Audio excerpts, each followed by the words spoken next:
గాంధీ తాతను ఒక గంట.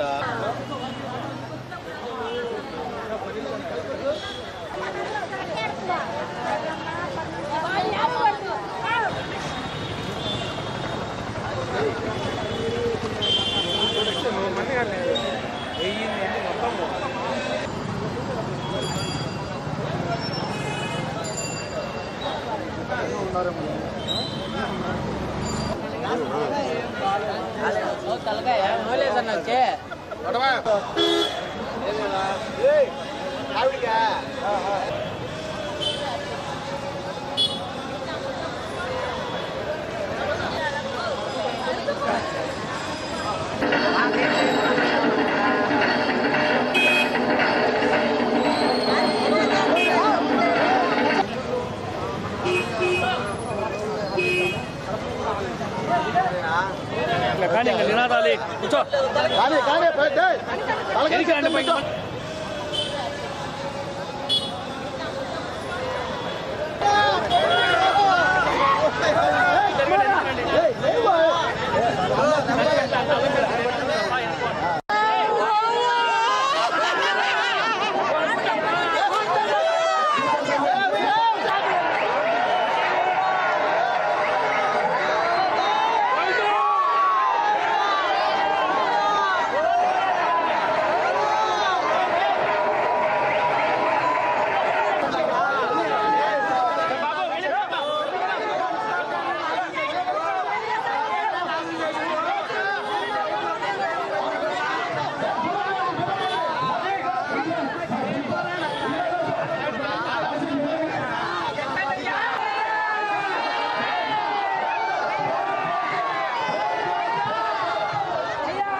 సమస్యలు వెంటనే పరిష్కరించాలి. మున్సిపల్ కార్మిక సమస్యలు వెంటనే 10 రోజులు ఎత్తున సమస్యలు పరిష్కరించకపోవడం.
ఈరోజు మున్సిపల్ కార్మికుల సమ్మె 10వ రోజు చేరుకోవడం జరిగింది.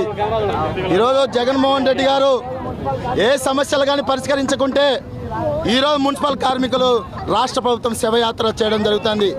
ఇదే శవయాత్ర ఈ రాష్ట్రంలో ఉండే ముఖ్యమంత్రులు కానీ ఈ రాష్ట్రం ఉండే డిప్యూటీ మేయర్లు కానీ ఈరోజు పెద్ద ఎత్తున మేము శవయాత్ర కడతాం.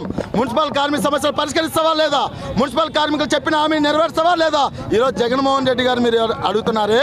ఈరోజు వేలాది కోట్ల రూపాయలు ఈరోజు మహిళలకు ఫ్రీ అని బస్సులు పెడుతున్నావే, అప్పుడు డబ్బులు వృధా కాదా?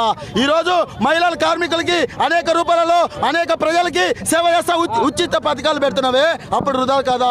మేము పిఎఫ్ కార్డు ఎత్తుకునేళ్ళం, మేము ఒక దళితులం, మేము పనిచేసే వాళ్ళం, మాకు సంబంధించిన విషయాలు దానిపైన మాట్లాడమంటే ఈరోజు మాట్లాడు. ఆయన ఎవరయ్యా సజ్జల? ఆయనకేం సంబంధం? మున్సిపల్ కార్మికులకి ఏం సంబంధం? ఏమన్నా ఎంప్లాయా? ఏమన్నా ఆయన ఏమన్నా మంత్రినా? ఏమాత్రం మాట్లాడతాడు? ఈరోజు సజ్జల అంటారంట మీకు పెంచితే 90,000 మందికి జీతాలు పెంచాలంట. అంటే ఈయన ఆస్తి తెచ్చిస్తాడు. ఈయన ఆస్తి ఏమన్నా మేము అడుగుతున్నాం సజ్జల గారిని? మేము ఒకటే అడుగుతున్నాం, బొత్స సత్యనారాయణ కానీ మేమందరం ఆదిమూల సురేష్ గారు మీరు ఒకటే గుర్తుపెట్టుకోవాలి, మీరు ఒక దళితుల లీడరు, మీరు ఒక దళితుల కోసం పనిచేసేవాళ్ళు. మున్సిపల్ కార్మికుల సమస్యల పట్టించుకోకుంటే ఈ శవయాత్ర ఎట్ట పాడి కట్టినామో అదే పాడి కడతామని రాష్ట్ర ప్రభుత్వానికి తెలియజేస్తున్నాం. లేని పక్షంలో ఈ రేపు నుంచి మేము పెద్ద ఎత్తున పోరాటం చేస్తున్నాం. ఈరోజు నిన్నటి దినాన మేము క్లాప్ని అడ్డుకుంటే, మా కడుపు గాలి మేము క్లాప్ అడ్డుకుంటే మా మీద 4 సెక్షన్లని ముగ్గురు మీద కేసులు పెడతావా? నీ కేసులు నీ కథ మాకందరికి తెలుసు. మాకేం కేసులు కొత్త కాదు. నువ్వు ఎన్ని కేసులు పెట్టుకున్నా మా ఇంటికితో సమానమని మేము సిఐటిగా తెలియజేస్తున్నాం.